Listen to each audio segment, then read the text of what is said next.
Hello everyone. Anyone listening, anyone checking in on this video. My name is Jason Nguyen.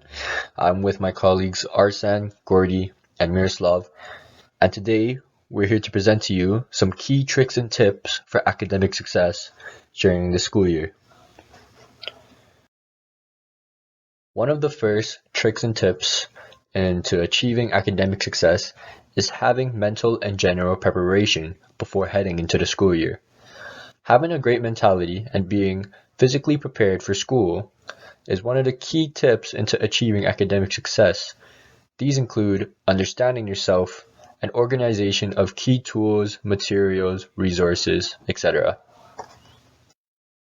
The first part of mental preparation is understanding yourself.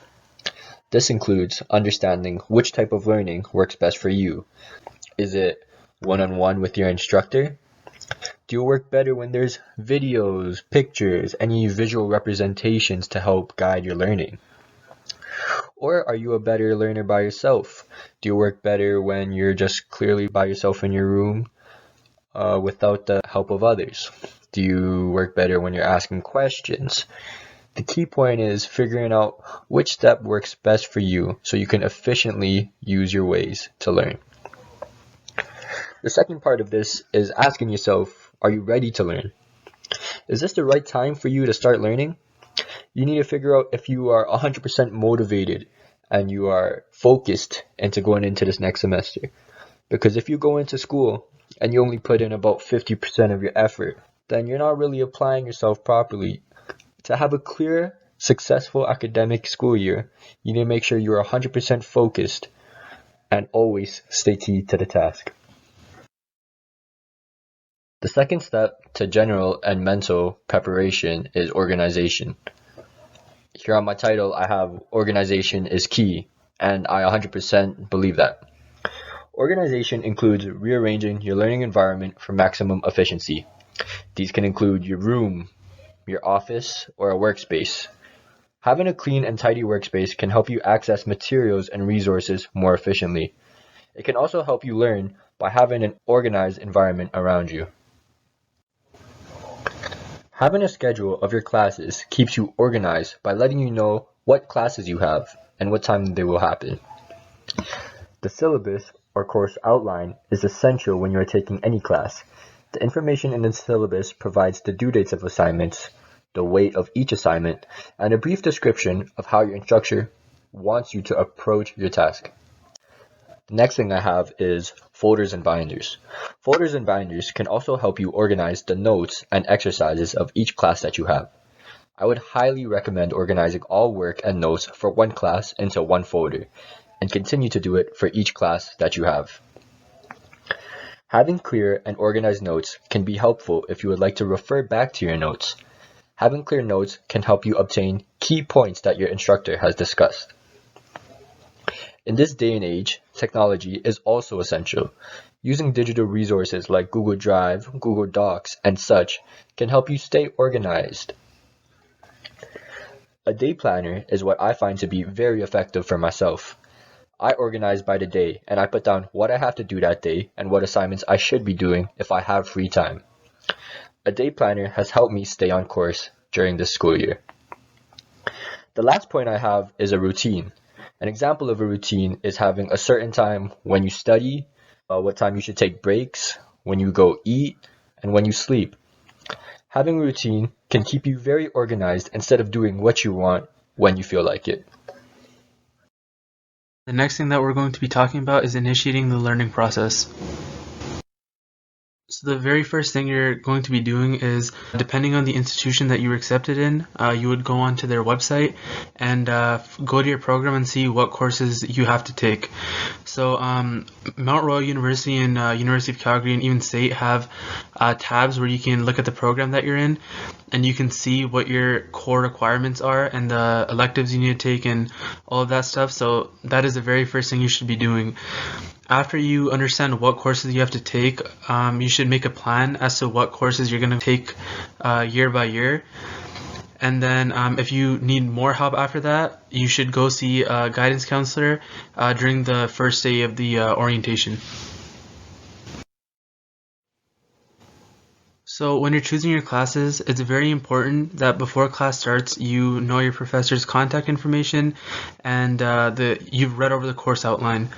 And Rate My Prof is an amazing first place to look when you're choosing your classes and your profs, because not only does that website contain information regarding how your professor is and how their teaching style, but there's also information as to how the class material is and how difficult the class is, and that can be very, very helpful when you're choosing your classes. Another thing you can do is to ask your peers who are in their second or third year, or maybe they've already graduated the program that you're in. So what you should know before going to class, so the very first day of class, before you even attend the class, is very important to know what exactly the course is about, and you need to know how important that course is to your program. So you need to make sure that that course is going to help you get your degree, or it's a very important course for the program that you're in.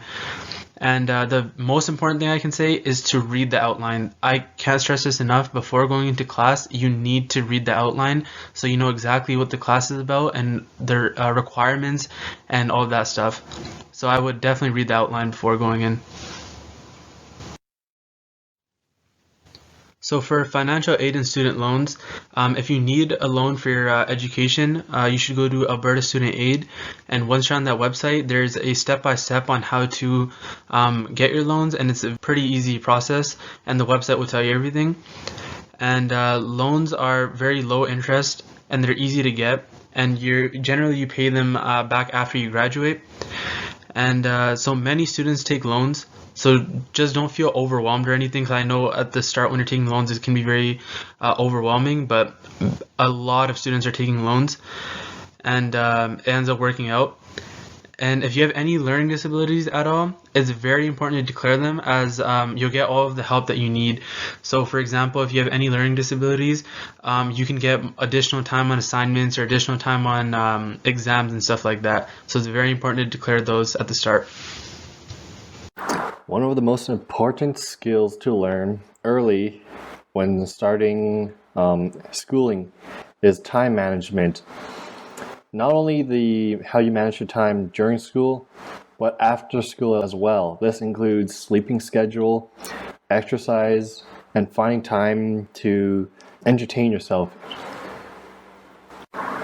One of the best methods of maintaining a good schedule is creating a calendar. What I advise people do is print out a calendar from the internet. You could even do this from the internet, and then you can write down dates of when things are due and upcoming exams.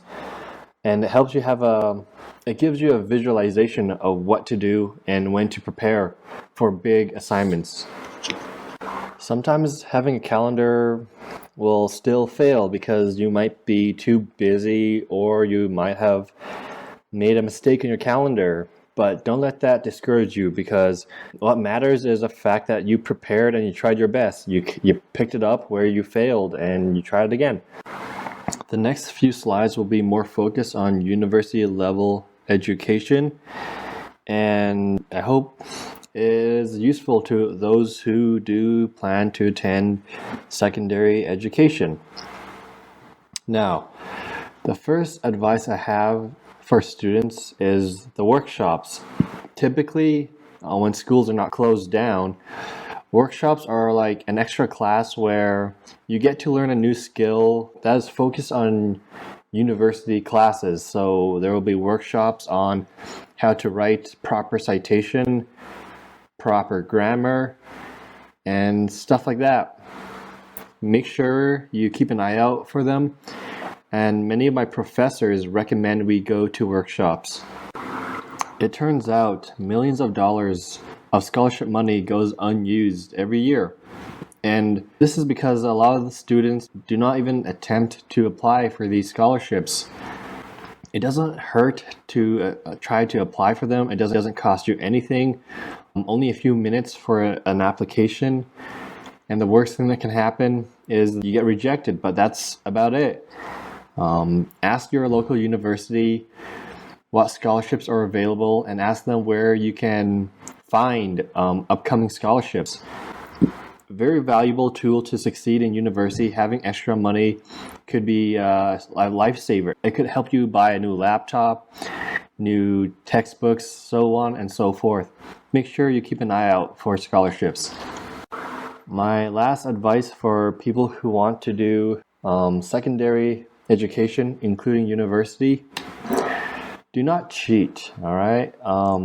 It will get you in trouble, and it's a lot easier to recover your grades if you fail a course than if you've cheated, because if you do cheat in university, you can potentially get kicked out of the program. And that's a lot worse than failing a course and having to do it again.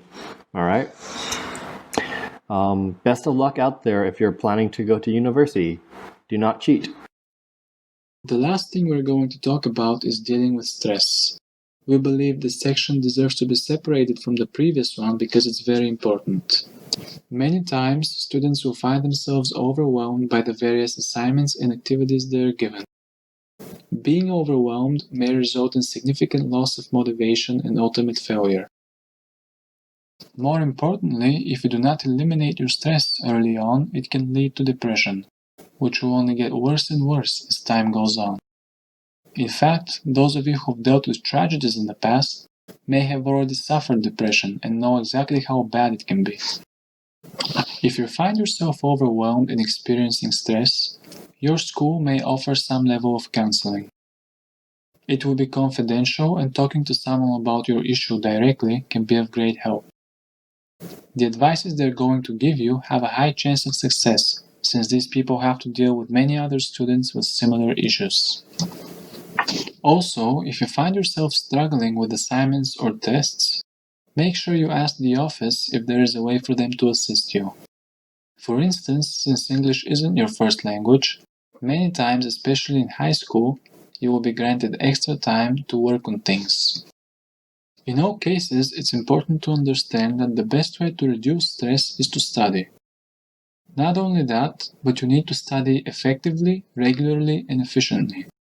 This is why the time management and organization sections we covered earlier are especially important. If you don't manage your time properly and organize things efficiently, you may still find yourself overwhelmed, despite doing your best to study.